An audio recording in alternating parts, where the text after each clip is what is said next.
today's video is my summer reading plans for my kids, myself, and my middle grade book club that I teach online. Hi, I'm Tiffany, the Happy Homeschooler. I'm super excited to share with you guys my summer reading plans. This is a collaboration with Lindsay from Love Them Well. She is so sweet. She has the best book recommendations. I have gotten several book recs from her in the last 6 months or so, and they have turned out to be really, really good. So I definitely recommend you check out her video as well to see what books she'll be reading to her kids this summer and the books that she'll be reading to herself.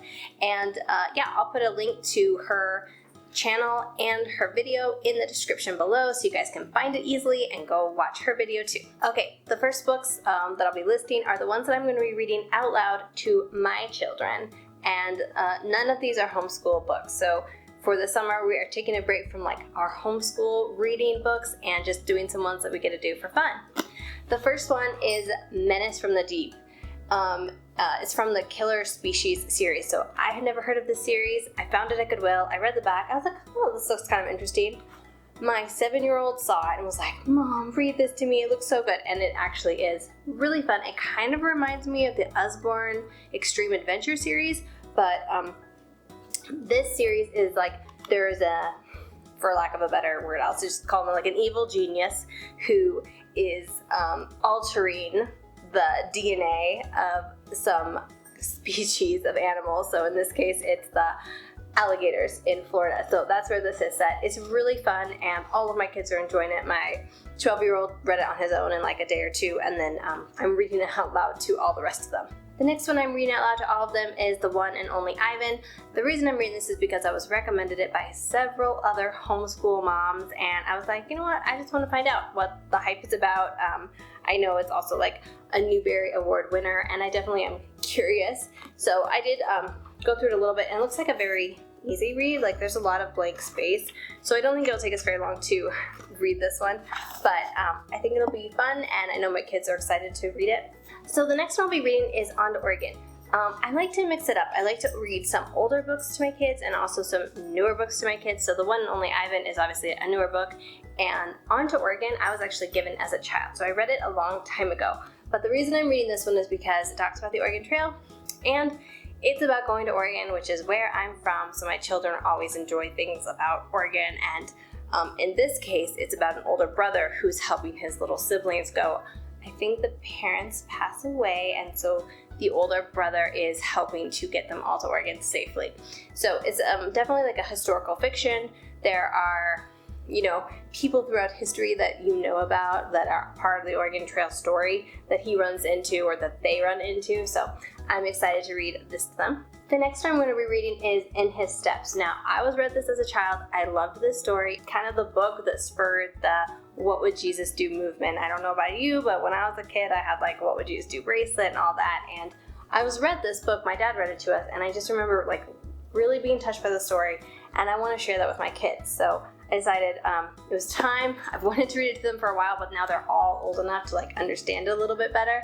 So I'm excited to read them this. And last but not least, Thunder from the Sea. I bought this at Goodwill a while back. I was really excited to read it. I still am, but I finally was like, okay, summertime, we can just read a little bit more, read some of the books, and less school books and more just fun books. So this one is about a little 13-year-old boy who is adopted into a family, and then he like finds a Newfoundland, and they're kind of, the story is about them together. I like books about animals. I like books about survival, and this kind of fit both of that, so I'm excited to read this to them. Okay, the books that I'm reading. I am finishing up, as we speak, the final book in the Lunar Chronicle series. I've been reading this all year. It started with Cinder, Scarlet, Cress, and now I'm on Winter. And if you have not read these books, I mean, they are very fun. They're enjoyable. They're really good reads. I actually listened to them all as audiobooks, and let me tell you, they're some hefty books, so I'm really glad I listened to them as audio because I just don't know when I would have the time to read that much, but they were really fun books. Very, I felt like they were very clean, and they had like a sweet story. So the Lunar Chronicles, they are for like a teenage audience, but they were pretty clean. Almost no public displays of affection. I don't know. Not a lot of anything inappropriate in it. I would say there was a few like stolen kisses here and there, but not a lot. I would just recommend. They were a great read and not inappropriate really at all. So another book that I'm reading right now is A Case for Faith by Lee Strobel. I have not got very far into it. I haven't got very far into it. However, it's partly because I'm reading it when I can really concentrate, like I'm alone. So yeah, it's partly because I'm going through this with like highlighter and just really enjoying it and trying to like really get all the good information that's in this book. And yeah, I'm just really enjoying it. So definitely recommend this Case for Faith if you are interested in A Case for Faith. But I don't usually like nonfiction, but this book has been a page turner from the beginning, and it's been really, really intriguing. The next one I'm reading is These Old Shades. Now, these are exciting to me because I don't always get to read books that are like actual books, but some I find them at Goodwill. They're so cheap, I just can't resist, and then I can eventually read them all. Lunar Chronicles and other books that are audiobooks are just so much easier for me, but I'm about halfway through this one. I found it a few weeks ago at Goodwill.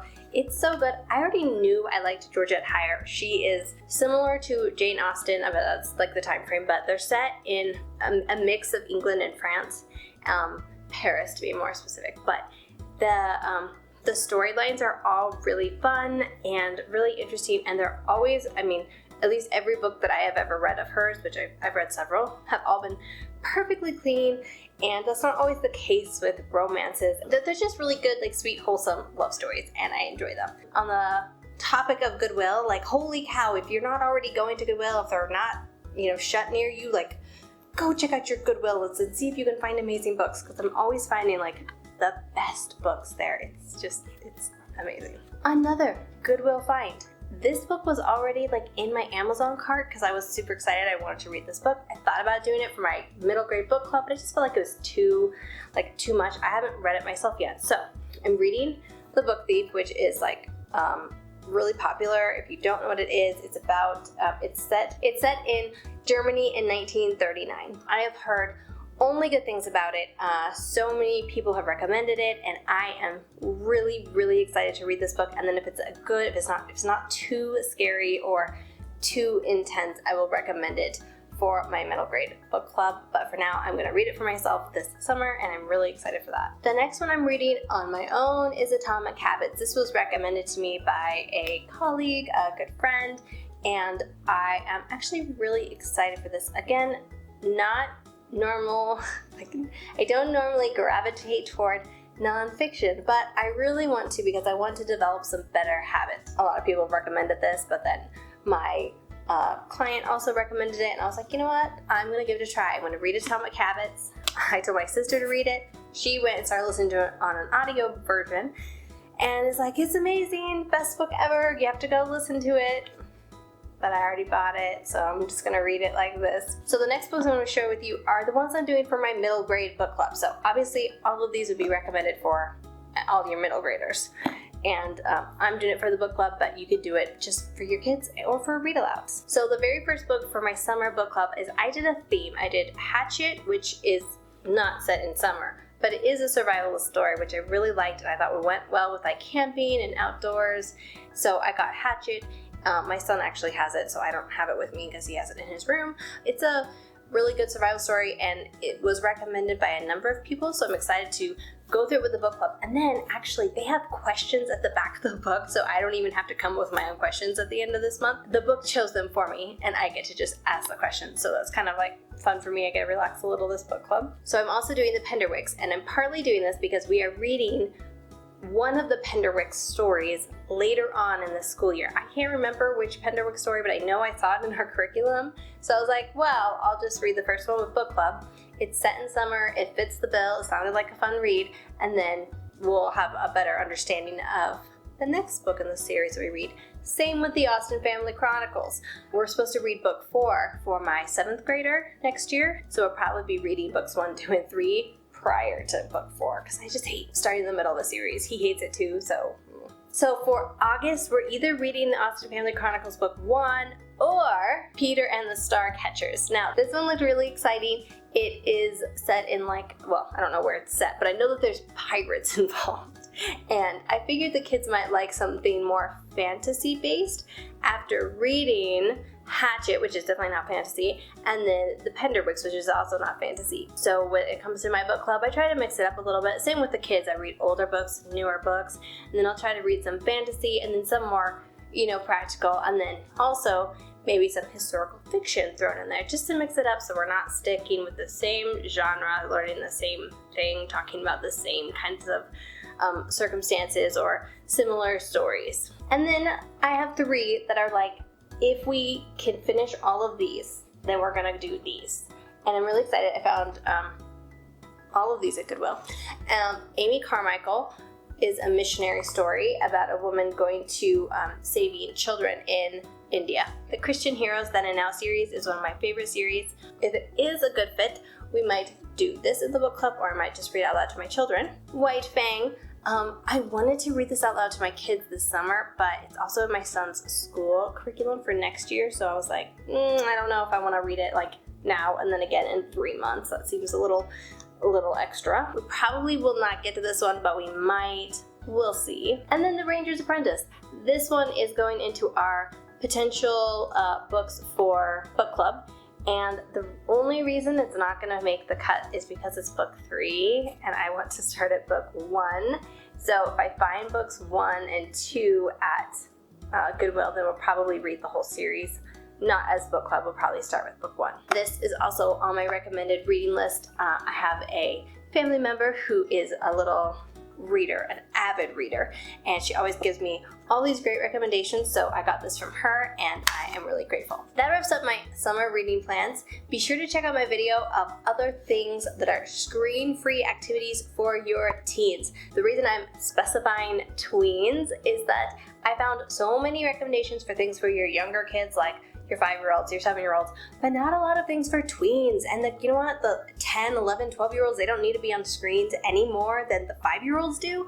So I have this recommendation. I have this video with a whole list of things you could do besides being on screen. So I encourage you to check that out. And I look forward to seeing you guys on my next video.